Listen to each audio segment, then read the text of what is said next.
ಪಿತನ ಸುತನ ಮತ್ತು ಪವಿತ್ರಾತ್ಮರ ನಾಮದಲ್ಲಿ ಆಮೇನ್.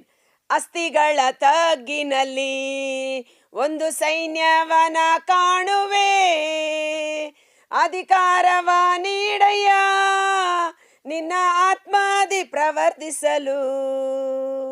ಬೆಂಕಿಯಾಗಿ ಇಳಿಯಲಯ್ಯ, ಅಗ್ನಿ ಜ್ವಾಲೆಯಾಗಿ ಉರಿಯಲಯ್ಯ, ಬಿರುಗಾಳಿಯಾಗಿ ಬೀಸಲಯ್ಯ, ಆತ್ಮ ನದಿಯಲ್ಲಿ ಮುಳುಗಿಸಯ್ಯ, ಆತ್ಮ ನದಿಯಲ್ಲಿ ಮುಳುಗಿಸಯ್ಯ.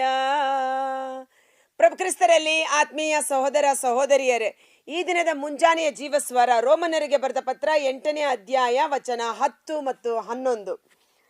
ಆದರೆ ಕ್ರಿಸ್ತ ಯೇಸು ನಿಮ್ಮಲ್ಲಿ ವಾಸಿಸಿದರೆ ಪಾಪದ ನಿಮಿತ್ತ ನಿಮ್ಮ ಶರೀರ ಮರಣಕ್ಕೆ ಗುರಿಯಾಗಿದ್ದರೂ ನೀವು ದೇವರೊಡನೆ ಸತ್ಸಂಬಂಧವನ್ನು ಪಡೆದಿರುವುದರಿಂದ ಪವಿತ್ರಾತ್ಮ ನಿಮಗೆ ಜೀವಾಳವಾಗಿರುತ್ತಾರೆ. Praise the lord.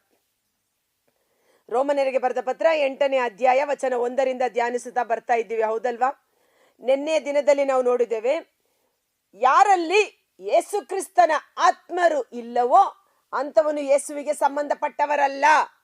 ಯೇಸುವನ್ನು ರಕ್ಷಕನನ್ನಾಗಿ ಸ್ವೀಕರಿಸಿಕೊಂಡು ಸ್ನಾನ ದೀಕ್ಷಾ ಅಥವಾ ದೀಕ್ಷಾ ಸ್ನಾನ ಮಾಡಿಕೊಂಡ ವ್ಯಕ್ತಿ ತದನಂತರ ಆತ್ಮರಿಂದಲೂ ಅಗ್ನಿಯಿಂದಲೂ ಸ್ನಾನ ದೀಕ್ಷೆಯನ್ನು ಪಡೆದುಕೊಂಡು ಪವಿತ್ರಾತ್ಮ ಭರಿತ ಜೀವಿತವನ್ನ ನಡೆಸಬೇಕು.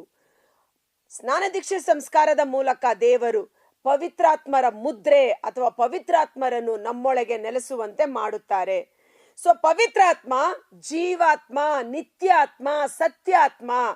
ದೇವರು ಆತ್ಮ ಸ್ವರೂಪಿ. ಪವಿತ್ರಾತ್ಮ ಅಳಿವಿಲ್ಲದ ಆತ್ಮ, ಸದಾ ಕಾಲಕ್ಕೂ ಜೀವಿಸುವ ಆತ್ಮ. ಆ ಆತ್ಮ ನಿಮ್ಮೊಳಗೆ ಇರುವ ಕಾರಣ ಆ ಆತ್ಮ ನಿಮ್ಮ ಜೀವಾಳವಾಗಿರುತ್ತಾರೆ.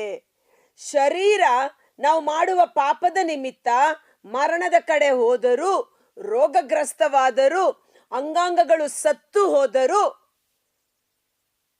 ಪಾಪ ಮಾಡುವಾಗ ಪಾಪದ ಸಂಬಳ, ನಾಶನ, ಮರಣ ನಮ್ಮ ಶರೀರದಲ್ಲಿ, ಕುಟುಂಬದಲ್ಲಿ ಅದು ಕಾರ್ಯ ಮಾಡಲು ತಾನಾಗಿ ಪ್ರಾರಂಭ ಮಾಡುತ್ತೆ. ಯಾಕಂದ್ರೆ ಪಾಪಕ್ಕೆ ಒಂದು ನಿಯಮ ಉಂಟು, ಪಾಪ ಮಾಡುವವನು ಮರಣ ಅನುಭವಿಸಬೇಕು, ನಾಶವಾಗಬೇಕು ಎಂಬುದಾಗಿ. ಪವಿತ್ರಾತ್ಮರಿಗೆ ಒಂದು ನಿಯಮ ಉಂಟು, ಯಾರಲ್ಲಿ ಪವಿತ್ರಾತ್ಮರಿದ್ದಾರೋ ಅವರನ್ನು ಪವಿತ್ರಾತ್ಮ ಜೀವವೂ ಜೀವಾಳವೂ ಆಗಿದ್ದು ಜೀವದ ಕಡೆಗೆ ಕೊಂಡೊಯ್ಯುತ್ತಾರೆ.